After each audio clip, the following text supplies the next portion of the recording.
So good morning, Samantha. How are you today? Good morning, Dominic. I'm very well, thank you. How are you doing? Well, I am very well, and I'm very excited also because we have Devonne Spence coming in from Soldo today. I know, amazing.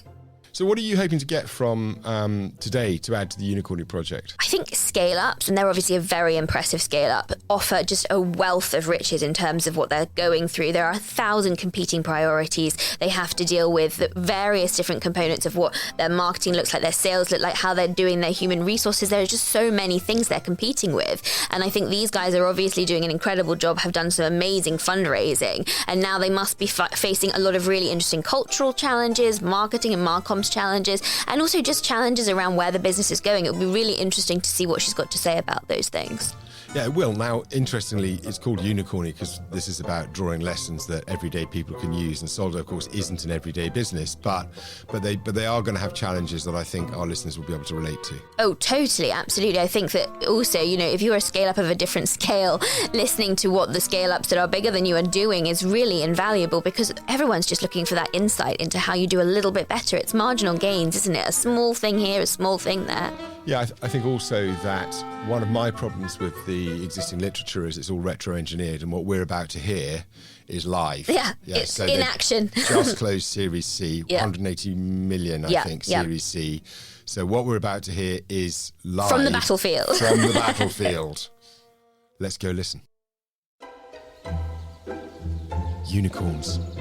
They're supposed to be rare, but they seem to be everywhere. Now, like you, I suspect, I devour business and marketing books. But if you've noticed, more and more of them use the same reference material, and they retrofit the strategies and tactics they're espousing to unicorns. Well, you know what? I'm bored of reading about unicorns. So what if Amazon thinks back to front? Why is it relevant to me that Steve Jobs started with why? Google, Facebook, Netflix, those guys, it's not where I live professionally. And it doesn't inform my future. So I thought, why don't I do something about it? Why not create a body of reference material that ordinary marketers like me can contribute to and learn from? And that is Unicorny.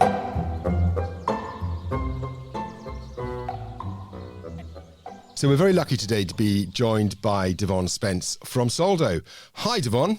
Hello. You're very welcome to Unicorny, and we've got some really interesting things to talk today to you today about. Why don't you start by giving us an introduction to Soldo itself? I would love to, but first of all, just to say thank you for having me. This is super exciting, and it's great to be here and to share my experiences. So I'm the head of PR at Soldo.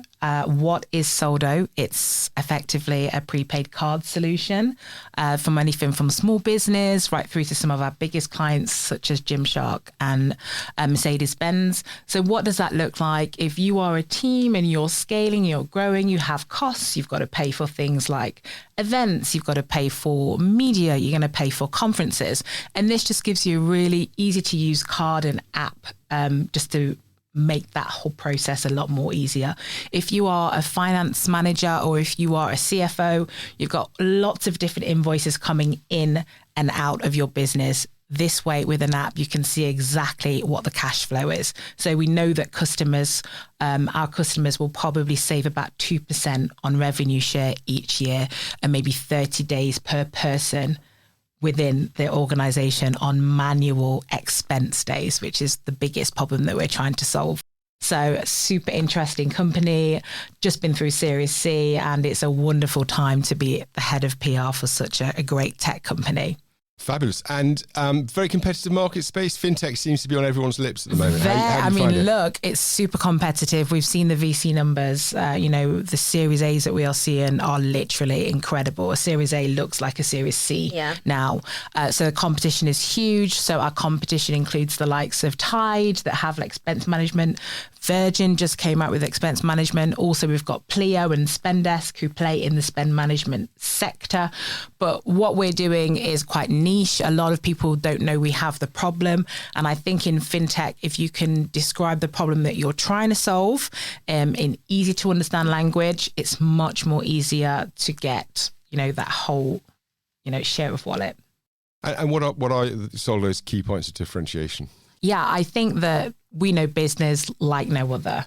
So a lot of companies come to us from Series A and then they go through to Series C, and we scale with them. We know what they need. We know what finance teams need. We know what CFOs need. I think CFOs right now, and CCOs, they are the new rock stars. It's not just the CEO anymore for a fintech company. You need to have an amazing team around you.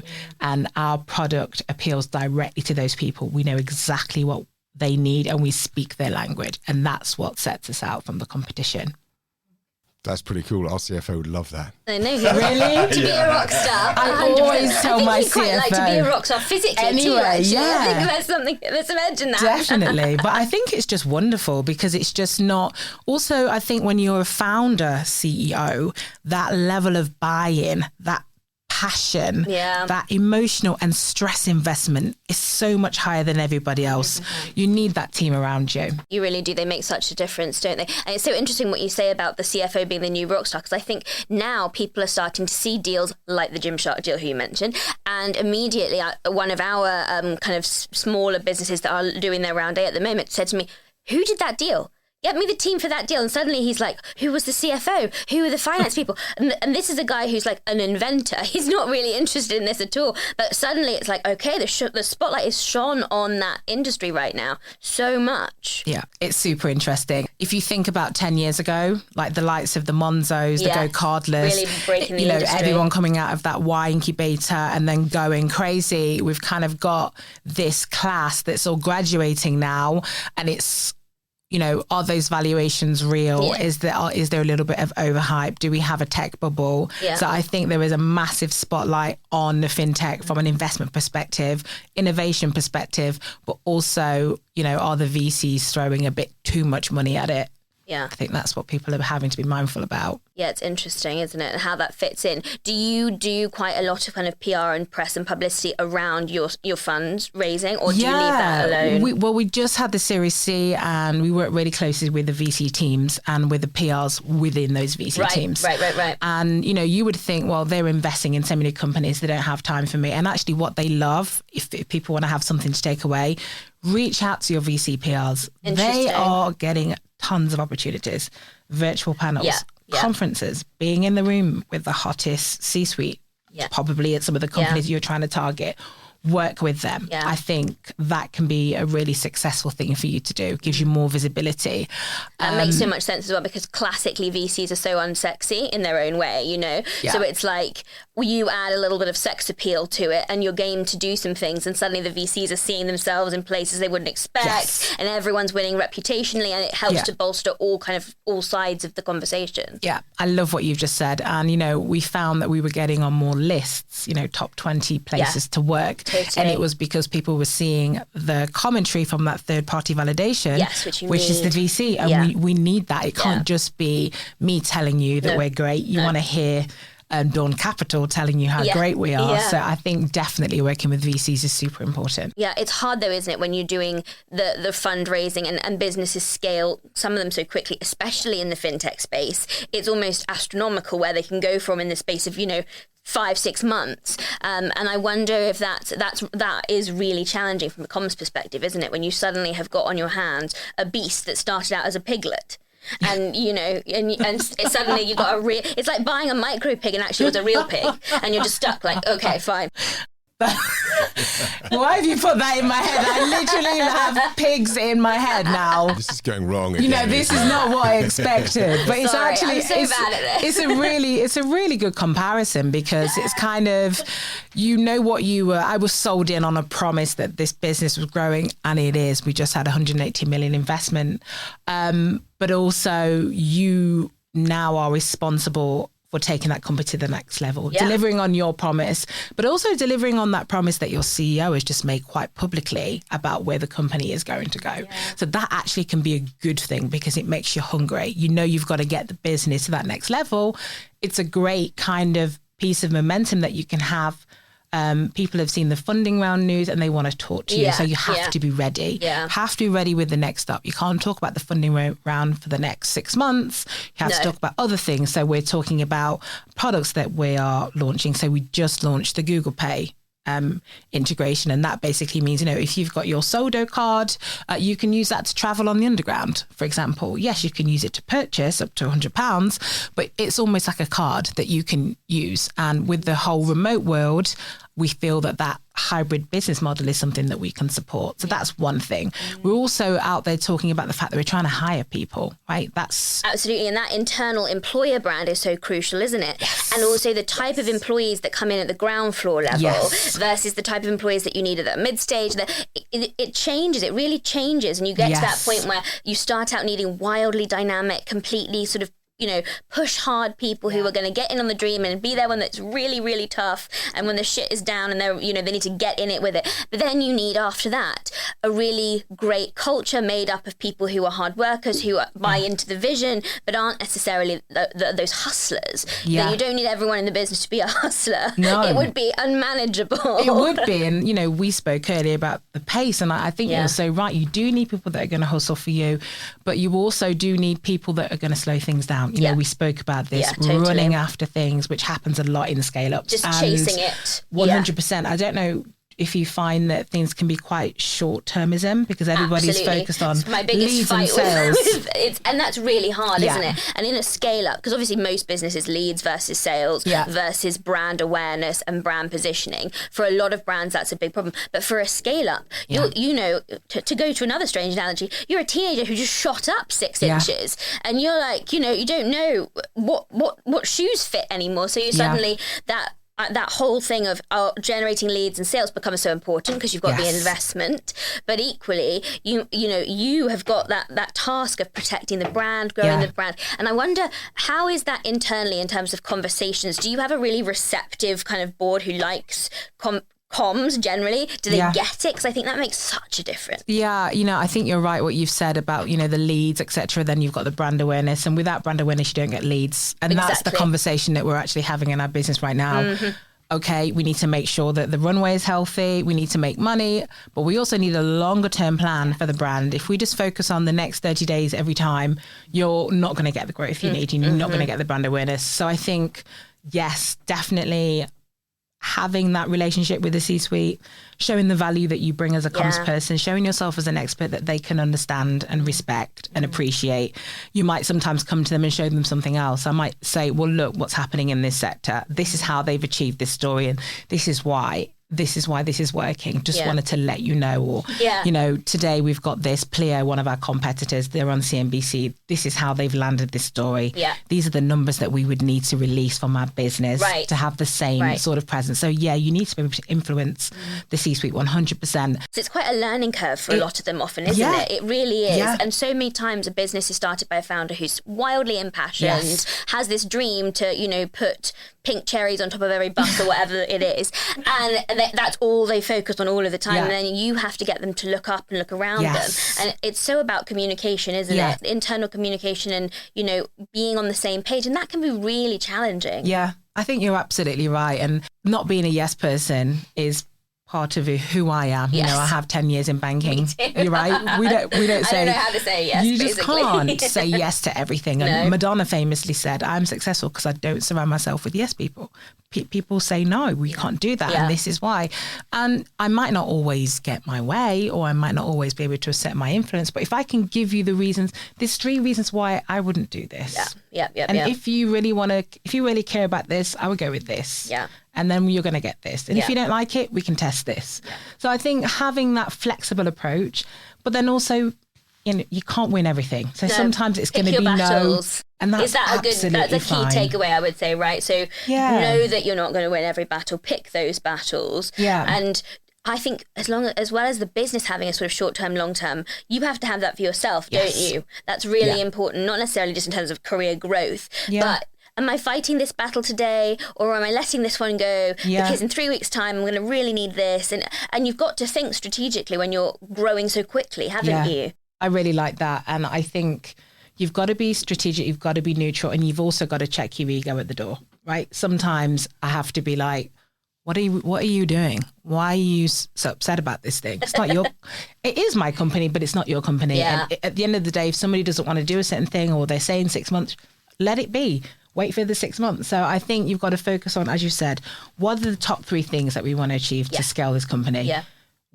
Who do I need in the business to help me to do that? Yeah. Find those people, make them your best friend, feed them, go for coffees, take them for a nice lunch, do what you need to win and influence those relationships and keep building. And I think also with a scale up, with money is so under the microscope, you must in your agency show the value of what you're bringing. Yeah. And how do you do that? Because it takes us on to that really interesting question about measurement. Yes. Which we all love to hate and have to love. I know. I'm always obsessive about trying to find more metrics that are demonstrative of something that isn't just 100,000 views or whatever. Because what does that mean, everybody? I know. What does it mean? So how do you demonstrate value? What are the things that for you utilize as kind of measurement tools that are impactful for the C-suite? Yeah. Okay. And then I want to compare with yours because I think that'll be really interesting because you see a lot of requests from different companies. And everyone measures things totally differently. Exactly. Yeah, absolutely. So for me, I try and keep it simple. Let's focus on what the KPIs are. Yes. So we had 150% increase in media volume over the last year. Amazing. So we have smashed the KPI in the first quarter. That's great. But obviously nobody wants to hear that. They want to see what else you're doing. I will look at things like backlink creation. How many stories that are great, tier 1, that are bringing people back to Soldo. I like to look at backlink creation.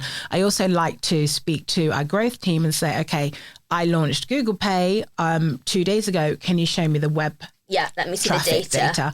Sometimes you get a 30% uptick. I'll take that. That's my 30%. Yeah. Right? So, and I think also when you're delivering these numbers, whether it's key messages that were hit or if it, like you were saying, impressions or the kind of publication sentiment, I always try and use language that my audience likes to use. So I talk about things like revenue.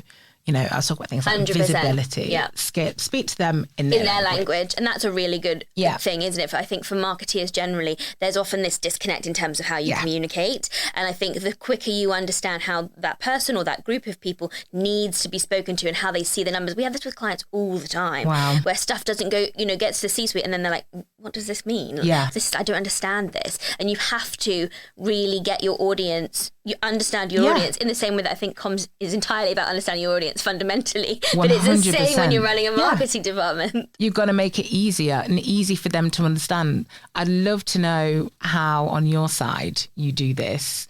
In terms of measurement? In terms of reporting and measurement or number of clicks, whatever. It'd be interesting to know.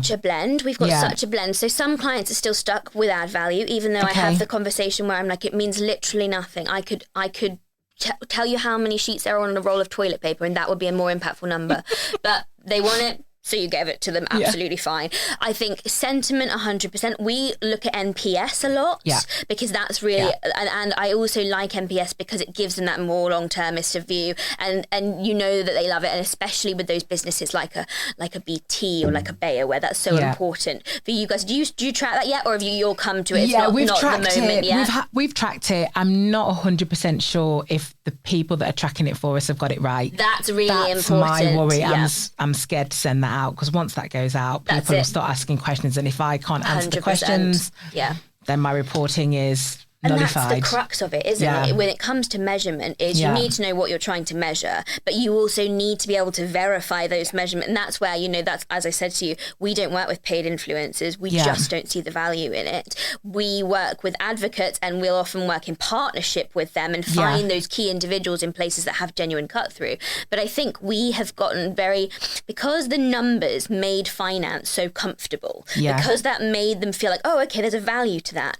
We started sticking numbers on everything, and I think it was very much that but what does it measure, like how many, what was the uplift, what were the likes, and does that give you a picture of the whole? Because what you're missing is the human component, right? You take that data, some of it with a big pinch of salt, you layer human behavior over the top of it, and then you get a picture, but the picture is not what finance want. They want the numbers. So I think that's how we've gotten ourselves into this sort of over-reporting almost. Yeah. And I think there's also, you and I had a conversation about a high-end gym earlier, BXR, and I told you about the experience that I had when I was there, and I felt like I was, they literally treated me like an athlete, and everything was very high-end, and I went away feeling amazing. Really good about it, But you can't tie that back to a stat. And I may or I may not become a member, and you can't tie that back to a stat. Exactly. So there is that feeling of that good vibe you get around a brand that at some point I will, in some way, at some point I'm going to get the new Samsung. I will get it. Yeah. I'm very close to it, but it's going to be difficult for them to tie back to a stat. And that's really interesting in terms of touch points, isn't it? Yeah. Because I think we all talk a lot about the funnel, which is a ridiculous thing to talk about. Yeah. And we all talk a lot about, kind of the customer journey. What does that look like for you guys in terms of, do you subscribe to a very strict model of touch points, or what? How do you map that out for you guys? Because it's moving so fast, right? It's moving so fast, and it's a really good question. And I will be transparent with you. I was having this conversation. We had a session with our CMO and growth team. And these are the questions that we're actually asking ourselves now, because Amazing. I think we're recognizing that we moved at such an incredible pace. We didn't have time for caretaking. We just had to onboard these clients. We had to hire people. So now we are doing that touch point analysis. Right. What happens when you get here? What happens when you go? Why did that customer leave there? Yes. Why did they not go through that route on the website? Yeah. So we are doing that analytical work now. Yeah. Yeah. And I think I'm really proud that we're looking inwards. Yes, because I think that it's an inside out solution. It's not an outside in solution at all. Yeah. And I think, the customer experience is everything. And I think we admit that we need to hire more people. We need to have people that can speak different languages. So, our German customers really feel like they're getting a fully fledged local experience as opposed to one person speaking English, one person speaking German, mixed experiences. That's a really interesting challenge that you've got there as well, isn't it? Lots of scale-ups will find themselves moving into other markets very quickly. Yes. How do you manage that from a marketing perspective? Did you quickly start pulling people together from different countries, or what would be your best advice in terms of how you manage that whole kind of scale into the other countries? Yeah, I think it's a really good question, and obviously it's something that many scale-ups are trying to do right now. So we had that go cardless in my previous role where they were at Series F, and now we have the same with Soldo. What I would say is that you have to be realistic. You are a very, very small fish in a huge pond. And for example, a French market, which is super specific, and French and Germans, they like the domestic play. They like their own, which is great. We don't have that in this country because we don't have anything. Practically, right? Everything absolutely is owned by everything else, but the Germans, they have their things. They're made in Germany. And they are going to need a really good reason, particularly from a payments perspective, to go somewhere else. Yeah, for sure. So you need a really strong value prop. We know that in France, where we're trying to crack, we know that some of the features that we have do not resonate with what the audience wants. Yeah. So is now the time to go hard and have a PR agency and, a brand campaign 100%. if we don't have the product? Yeah. Does that make sense? Makes no sense. Probably not. No. So maybe we're going to pull back and we'll do things, but we won't do everything.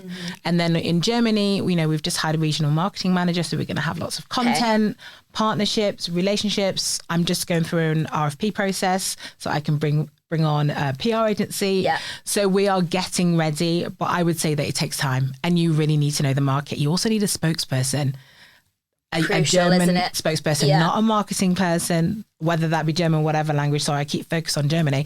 But that person has to be a head of business or, maybe a head of sales. Someone who impacts the value chain, someone who has got something to say. Yes. And in terms of that, because I think thought leadership is a really interesting thing, and I think particularly for scale-ups, one of the way that you capture white space is because always it's about USPs, pushing product. You can't keep doing that. That's what your PPC is for. You have to have a positioning on various things, and you have to have those thought leaders and those spokespeople to help you bring that to life. How do you guys... how has thought leadership worked for you? Is it something that's sort of progressing over time? Do you have a long-term approach for it? What does that look like? Because obviously there's immediate need versus long-term reputation that you've got to manage. It's a good question. I would say definitely progressing over time. Yeah. We have tested a couple of big reports which talk to our value proposition in a veiled way. So it doesn't feel like it's pushing marketing. Product, yeah. But we haven't seen the fruits of that interesting. research. We're not sure, if that cost 70K, would it have been better having a half-day conference with 15 potential? That's super interesting. It's hard to measure, like we said. I think that's something that we're still looking at. Also, the right partner. Yeah. Right? Do you work externally, or do we need to have a leader writer internally that's almost like an evangelist? And it's kind of, you do I think anyway, what we do often with clients in that position is you do a halfway house, don't you? Right. Where you sort of wax on, wax off, where you start with a really great freelance agency or freelance writer, and they start getting into your tone. And then when you get to that point where suddenly that tipping point of, no, we create way too much content for this not to be in-house. But that's a really interesting thing for people to understand in terms of, when do you start making those decisions? What precipitates what? Is it person first and then you go and hunt the revenue, or is it the other way around, and so you're just completely stretched thin the whole time? Yeah, I think I don't even know the answer to that. That's the honest truth, because I think it's going to be difficult in every organization. Yeah. And you are just going to have to do what works for you. And sometimes from a revenue perspective, it's easier to pay a consultant than to hire someone. Absolutely. So it might be that you really look after that writer for a few months and then hope that you can hire them. Yeah. But I think thought leadership, it's challenging, because I think people are bored of like playbooks and 20-page. Yeah, like big data. We've done in the last year or so a lot of big reports, because we do them for various different clients, and we've struggled. Yeah. Things that 2 or 3 years ago would have been shoe in, nice soft data stories, cute kind of consumer angle to it, and the media are just not interested. Yeah. And you've got to. So, and I keep saying we're in the post-report era to the team, and they're so sick of hearing it. But you're doing the right thing. But that's the other thing, isn't it? Is that your landscape as a business is shifting all the time, but the media landscape is shifting all of the time. Yeah, I think you're totally right. And look what happened to journalists in lockdown. Oh my God. Right? So they lost half their team. They had to double up on beats that they didn't understand. Absolutely. They didn't get to go out and get swanky lunches anymore. Which so we they all didn't love. have a little Everyone break. loves a lunch. I love Dom a swanky lunch. loves a lunch, honestly. My prepaid card is loaded. Yeah, exactly. But, not... And then just retreating and being in their homes all the time. Doing calls back to back with C-suite, PR, trying to pitch them. All kind of nonsense. So their self-care and their went up, or maybe not, but their stress levels went up, but we were still pushing them. Yeah. So they're like, I don't want to read this. No, don't want unless it's McKinsey, I'm probably not going to read it. Yeah. So like you say, we've got to reshape what we do. Maybe it's a 1-2 pager max, 3-page, absolute max. I think we're in a sweet spot for physical at the moment as well, don't you? I think exactly as you say, in the same way that we all got shoved like rats back into our cages.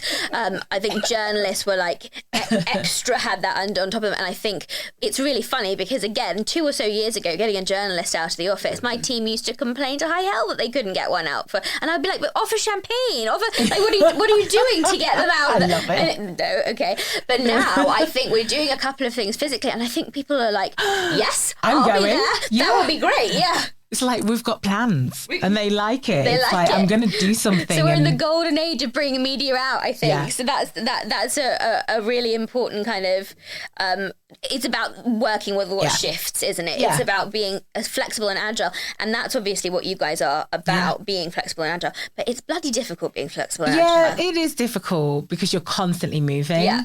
But if you're happy with that and if you know that's what you're going to get, then I think you have to be at peace with it. And I think anybody that is a marketer for a scale up, you have to be at peace with uncertainty and challenge and tough conversations and be cool with it. Like, it's not personal. It's not against you. No. Somebody just wants to know your opinion, or somebody wants to stretch you a little bit to see if you're going to fit when everything moves around. So I think you've got to be comfortable being uncomfortable. And what do you think is the biggest challenge in terms of not so much being comfortable, being uncomfortable? Because I think we all have to be that, don't we, all the time? Yeah. It's like, otherwise what are you doing? Yeah. But what do you think, what do you see at the moment are kind of your biggest challenges in terms of where you're at in the scaling process and what that looks like for the marketing mix?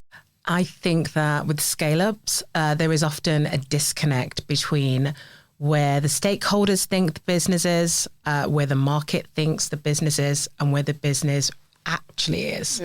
I think it's super important to look at the business through those different lenses, and that's how marketing can bring so much value to the C-suite. So it might mean that you are looking at where we really are versus the street, and then deciding actually we need a much bigger investment. So having a sit down with your CFO, looking at budgets for the remainder of the year, and maybe upping your spend just in terms of more money, of course, just in terms of getting you where you want to be, because you have to remember that if your competitor already has a march on you, you need to work double hard to get that position. So sometimes from a storytelling perspective, it is fine if the content and the language is a bit more aspirational than it needs to be, because you will be slightly behind the curve. It's exciting, right? Like that to me, I think is the best thing. If you're allowed to pushing, just keep pushing. I think so. I think you've got to push. And like, we're women in tech, right? So we have to push even harder because there are many of us. And I find sometimes when you do start pushing in those meetings, other people suddenly, they've had an idea for a long time and they've been dying to say it, but they didn't feel it was the right space. And then, when one person pushes, everybody else starts pushing, and then it just goes up to the next level. That's what you need. Can we talk about that for a second? I'm really interested in terms of the women in tech component, because I think that marketing is an industry that actually has a lot of women in it, even though it is disproportionately run by men. Yes. What do you think? I know it's every time. It's like chefs. It's just extraordinary. Why are all the chefs men? And they don't want to put the toilet seat down, but they're cooking everywhere. It's just insane. 100%. Insane. So what would be your best advice to a woman who's moving through the marketing industry in the kind of fintech space, because it's really, really tough? Yeah, I would say that, first of all, tech is quite simple. Yeah. I think women in maths, women in numbers, women in tech, we sometimes think that's not for me. Yeah. Because I don't understand all that. I'm not a geek, I'm not an engineer. You don't need to be. Yeah. You just need to understand simple things like tech makes life easier. And you just need to understand what that easy is and how it looks. Yeah. I would say that early on in your career, you might have some challenges. So you're going to need a mentor, someone in your business and someone maybe outside of your business. that That's can really give you that counsel where you can be quite open and honest. It might be harder in the earlier years, but then you're going to get to that sweet spot where you're going to be probably a bit more experienced. You might even be in a minority. Yeah. So it will be easier for you. Yeah. Do you think that's a really interesting thing, isn't it? Because I think that there are so many times where I find myself the single woman in a room full of men. Yes. And of men of a certain age as well. And that can be very not necessarily intimidating, but you realise that it's everything you say better count. I feel like that a lot. Everything you say had better be. And I think for younger kind of people coming through teams, that can be really intimidating. I think you get to the point where you're really comfortable with it, but it can be really intimidating. What do you think businesses should be doing more to make kind of how do we shut this pay gap? Yeah, it's ridiculous. I think that my early career, I started on the trading floor in an investment. Oh, well, then you're hardy as. I was like, you don't need any help. surrounded by amazing men and women, all races. Yeah. It was like a little village, different nationalities. So I understood who was wielding power and how and why. I got that really quickly. I also noticed helping my boss with his emails, that he was sending one-liners. He wasn't even like doing the whole, hey, how was your weekend? And it was like, did you close this? Yeah. And I was like, first of all, I thought it was hilarious. And then I was like, this is amazing. When I do things on his behalf, I don't have to be nice and smiley. I can just tell someone you're not getting that flight. Yeah. And that really helped me. That's amazing. I would say early on, I was encouraged to speak early in a meeting. Interesting. So even if it's, no matter what you're going to say, just say something early. Don't wait until the end. Yeah. I think also performance coaching, which happens at that C-suite level, should happen at that junior level. So you think that part of your grad program. So you think marketing teams should be really looking at kind of investing in those junior members, and I think because that's where your culture comes from, isn't 100%. it? And that's so important. And for a scale up, that question of culture, maintaining a culture from what you started, evolving it so that it can be, all the things it has potential to be, doesn't get in its own way. How are you navigating that? Oh, it's As you can hear, it's challenging because you've got so many people coming in. You need to give them time to bed down so that they can be successful. For them to be successful, they need to understand the culture of the business. Yeah. We are still looking at that ourselves internally and saying, is it clear? What is the roadmap? Do people get it? We're looking at things like our all hands, how we can make that more inclusive and interesting, like a learning place. How can people learn more about the culture there? People haven't seen each other, right? We're hiring people. Oh, 100%. Yeah, it's crazy, isn't it? And you've got that friction as well. I would say that it's ever changing. But if you can, as a marketer, treat your employees like customers, I would say. That's really invest in them, whether that's, diversity, whether that's doing sessions on self-care, sessions on how do I save my pension. There are so many things that you can influence as a marketing team. And we see so many things like Monzo. We saw the 3-month sabbatical that they've put out. There were so many things that we see externally that we can bring in to leaders and say, just want to let you know that these guys are doing this.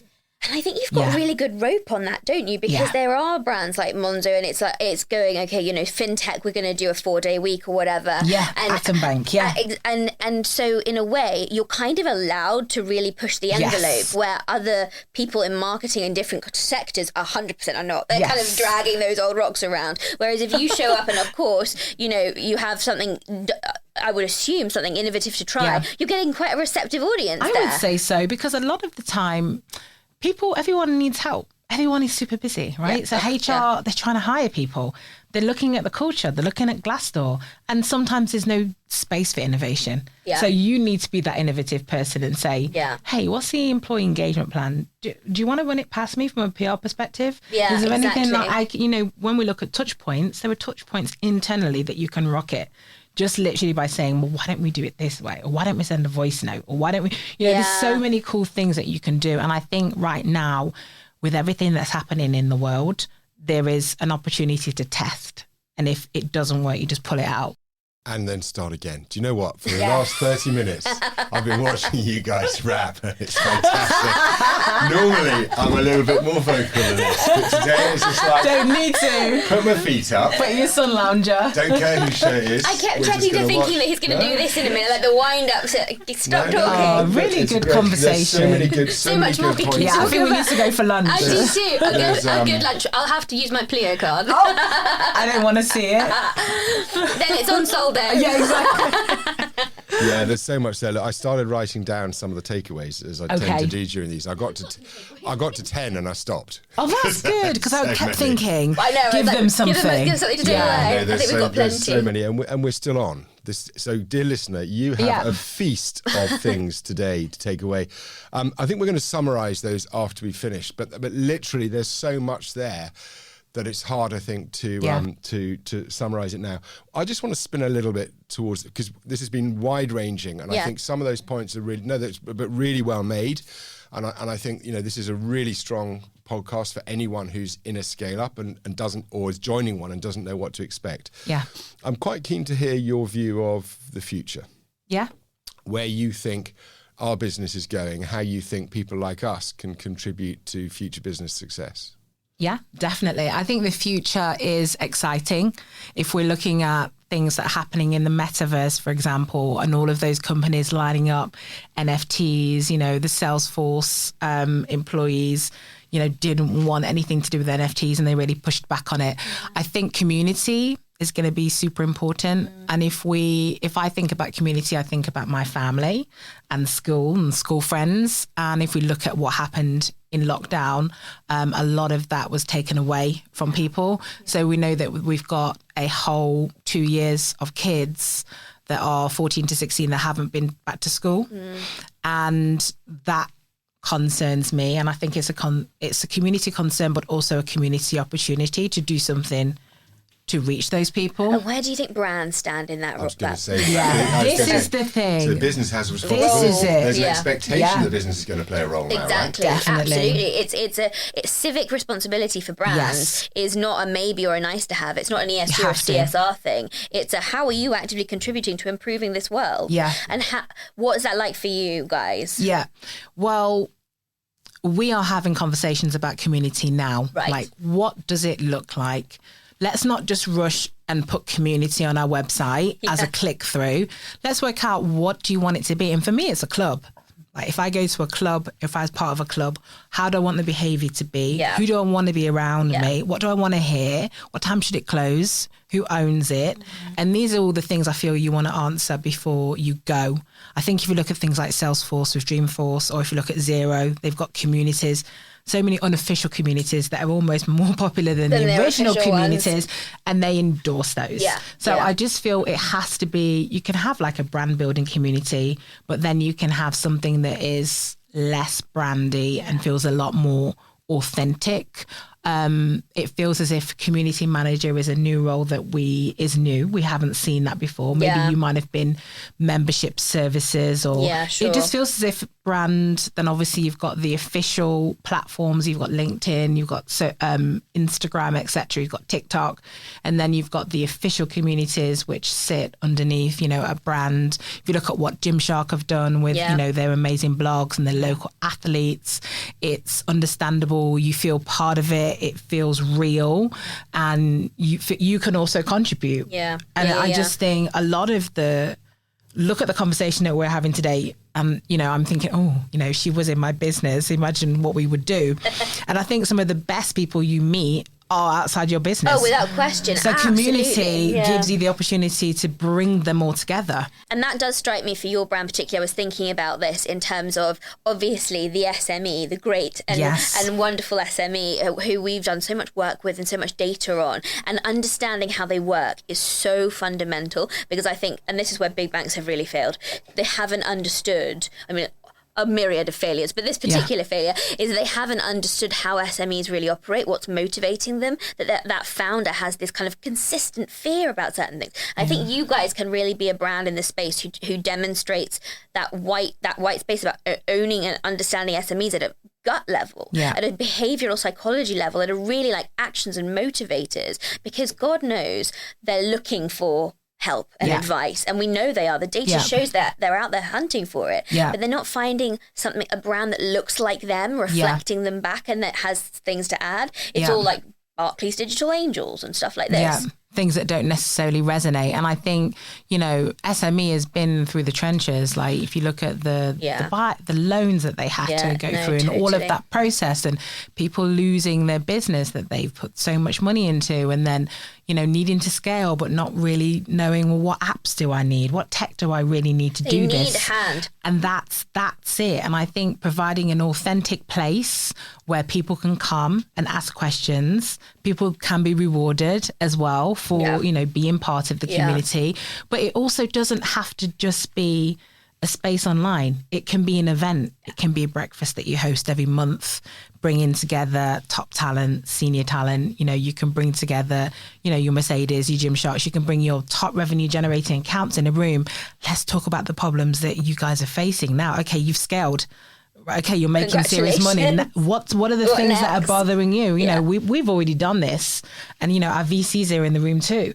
So let's have that conversation. So I think you don't have to start big. No. You could start really small for a scale up and say, hey, I'm going to email 50 people. I'm going to start a community and I want you to join and tell us what you want. It's so funny that you say that. Small. It's so funny. Literally, I have just done this. I've just literally decided that we're going to have this Dangerous Woman Club, and you 100% now have to be a member. Yeah. Wow. Dane? Hang on a second, I want to be a member. You can be a supportive man. Dangerous, supportive man. I'm highly supportive, as it happens. And I'm a man of a certain age as well. You are indeed. But at least I rarely see you in a gilet, though, so that's something. That's true. I never want to see a gilet again. They're scarring. They're scarring. My God. Okay, ladies, enough of that. Yeah, enough. Dangerous women. Dangerous women. Invited. I want to know. Also, a very valued now member of the Unicorny community. Very exciting. So, Devonne, thank you very much indeed for that. I feel like I don't want this to stop, but I think we have to. We have to. It's going to be the longest podcast in history. So I'm going to put you on the spot to finish, though, because I've got 10. I said I wrote down 10 takeaways. I'm going to rattle through them. I'd like you to pick your number one. Okay. Lean on your funders for PR, number one. Number two, focus on your product, but not till it's ready. Number 3, employer branding is really important. Number 4, be prepared to say no. Number 5, make sure you're measuring because measurement matters. Number 6, make sure you can act locally. Number 7, lots of stuff that pitches itself as thought leadership isn't. Number 8, focus on what works right now, physical works. Number 9, you have to be at peace with uncertainty and change if you're in a scale-up. And number 10, don't let the momentum gap get too big or things start to fail. Right, there's 10. That's just 10. There were another 10.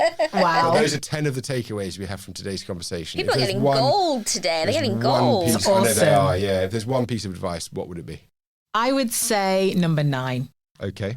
100%. Is that you as well? Yeah, it was. I was thinking about no. I was thinking about learn to say no, but then it was no, 100% number 9. Yeah, definitely. And I think to be at peace with change and uncertainty. Yeah. Be comfortable with being uncomfortable, as you said. 100%. Yeah. And it's totally fine. It's like, you know, when I was in banking, everything was a little bit slower and it was fine. And you knew what was going to happen at certain points of the year. It's just much more of a roller coaster and you've got to just get lean in, on don't you? board Gotta with love it. it. Exactly. I think, that's it. Fabulous. Thank you. Thank you very much. Wow. I don't know what to say. She's great, isn't she? Honestly, sitting back, watching the chemistry between you two was extraordinary. And, I'm seldom lost for words. This is the truth. But on this occasion, I just realised it was time to butt out. Oh. Anyway, so look, just before we finished, I asked for the number 1 takeaway, and I only really wrote down 10, and there are more, and I'm sure people can take their own out. But I just want to run through those again with you, Samantha. So number 1, we started out, again, we came straight out of the stalls really strong. If you're in a scale-up, lean on your funders and their PR teams. That's really interesting. And I've never heard a scale-up say that, actually. I think that's really, really... Because obviously we're always looking as an agency to join up with the other agencies that are working on it. But I think that's a great takeaway if you're a business that's just got new investors, and lean on the resources that your investors have if they're willing to let you lean on them. That's vital information, actually. I think also the investors, they'll have a different network. Absolutely. And a lot of their network may also be direct. So, and I think, so when I was starting out in business, a conscious decision was always to try and stand on the shoulders of people either bigger or more influential than you. And so if you've got a funder that's active in market, you may also find they can amplify it a lot. Totally. And I think a lot of people are looking for that from their investors and maybe don't get it as much as they'd like. So now they can, reach out with confidence and look for it. Awesome start, and then we came straight on. So we've already heard in this series, in some of the recordings we've had, people say, when I arrived at the company, there was too much of a product focus. Here we've got exactly the opposite, which is do focus on your product, but not till it's ready. Yeah, which is which again is so interesting, and I think almost the holy grail in some respects for a starting up business or a scaling up business, because everyone wants to go faster all the time, right? It's the nature of the creatures that are attracted. We know this to small businesses is that you want to go faster, but the fact that she and they are willing to make sure that they have product to back it up is really impressive, I think.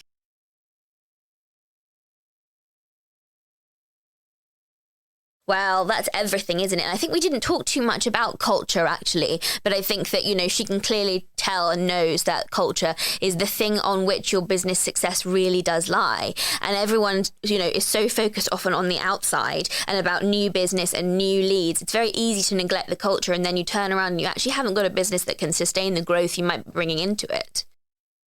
And culture is the operating system of the business. After all, it's what you do. It's how you behave. It's not what you say, right? Absolutely. It's the DNA. Yeah. Good. Okay. Being prepared to say no.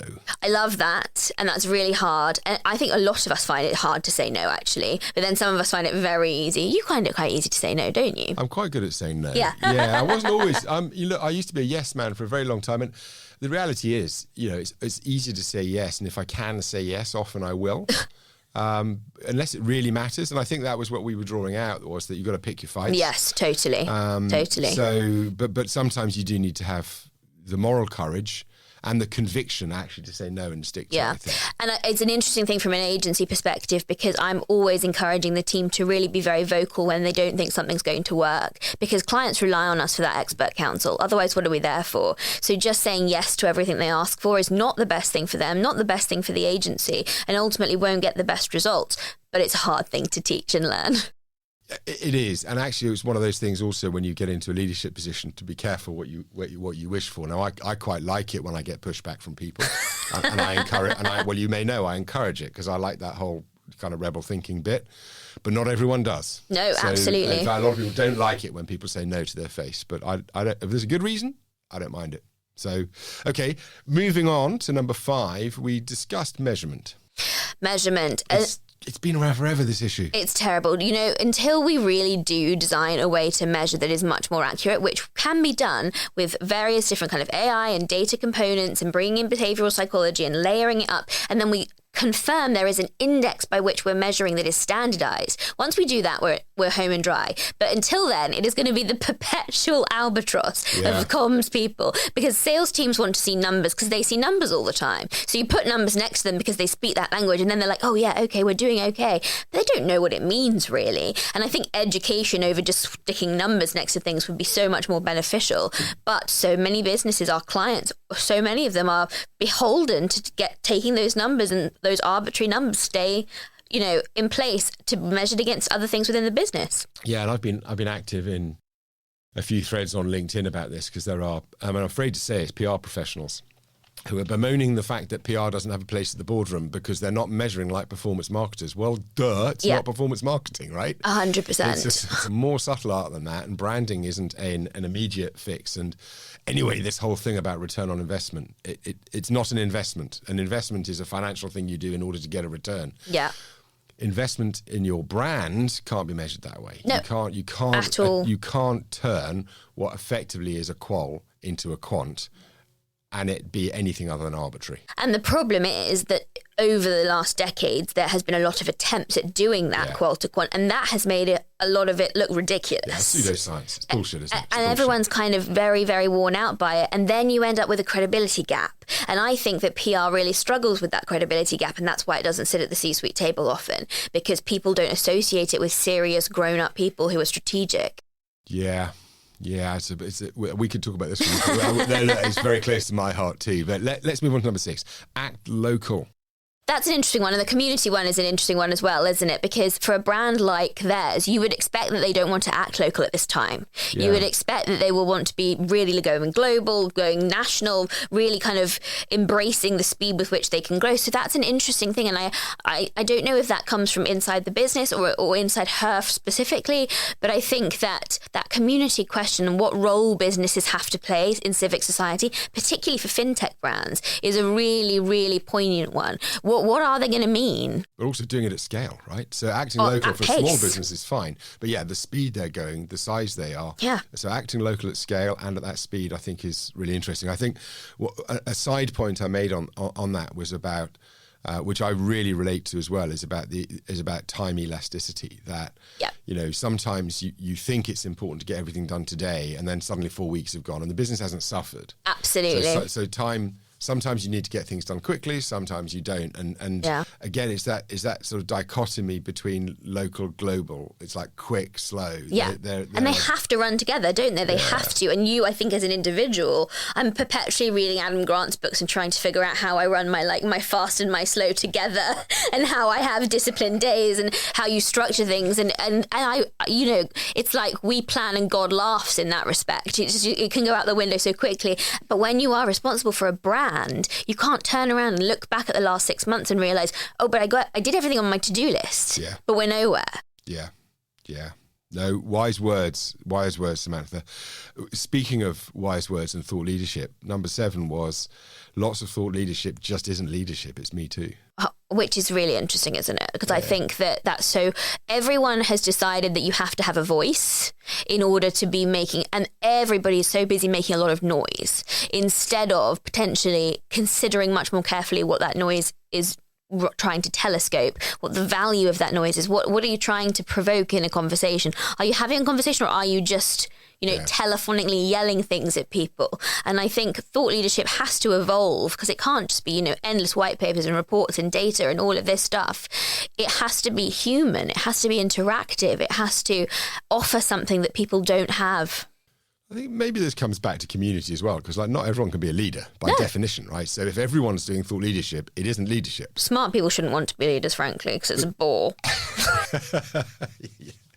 I'm joking. I love it. But community is maybe community. It's about, and maybe that plays a lot more to the zeitgeist as well at the moment, which is more about collaboration and lack of hierarchy and everyone having a voice. Yeah. So maybe community replaces the concept of thought leadership. And I think also alongside that we need to totally reconstruct what networking is. Okay. Because I think that it's gotten lost into certain things that people consider to be, like the classic, you go into a big room with 200 people and you don't know any of them, you work the room, the ones that can't work the room sort of sit on the edge, instead of those much smaller, tighter groups where you start with people who are actually, your intellectual equal, you're equal in terms of company, you're equal in terms of interests, even if they've never met each other before. How much easier to have a conversation at a 10-person dinner than to be shunted into some room and with a badge and told off you go. Yeah, so I'm old enough to remember First Tuesday. They were ghastly at us. Exactly that. 200 or 300 people in a room, all hustling, holding warm wine. Yeah, where are you from? What are you here for? They were dreadful things. Yeah, no. So yeah, please, I agree with you. I will support your campaign to change networking forever for smaller, more intimate, more meaningful groups. Good, campaign perfect. Starts here. Great. Speaking of which, it leads on naturally to right now physical working. Yes, and interesting, right? For physical working. It's funny, I was slow about this because I find as a person who is highly introverted, even though no one would ever know that I really enjoyed working from home. It meant I had a lot of quiet time. You're not sort of, people can't come and grab you all the time. But a couple of weeks ago, we'd been back in the office 3 days a week, and I started to really feel like, okay, I remember why I liked coming here. I remember why this was always my kingdom. I remember why this is good. And I just think it's a human psychology thing, isn't it? We've gotten so adept at doing one thing, and change, nobody likes it. And now we're asking them to slide the rule about the other way. It's almost like you've done this before, Samantha, because you've just led us nicely into the next point, which was the key takeaway. Having to be in a scale-up, having to be at peace. Maybe not just in a scale-up, maybe that's business at the moment. Unless you work for one of these very large, very hierarchical companies, you kind of have to be at peace with change and uncertainty if you want to get on. Yeah, I think you do. And I think that the reality of being uncomfortable, being uncomfortable is something that actually should be taught in schools, is something that should be really like, how useful is your trigonometry to you now? I bet you passed an exam in it, but when was the last time you used it? But actual transferable skills about how you navigate businesses, how you get yourself into a position where you're comfortable with the uncomfortable, how you deal with people who are more senior, less senior.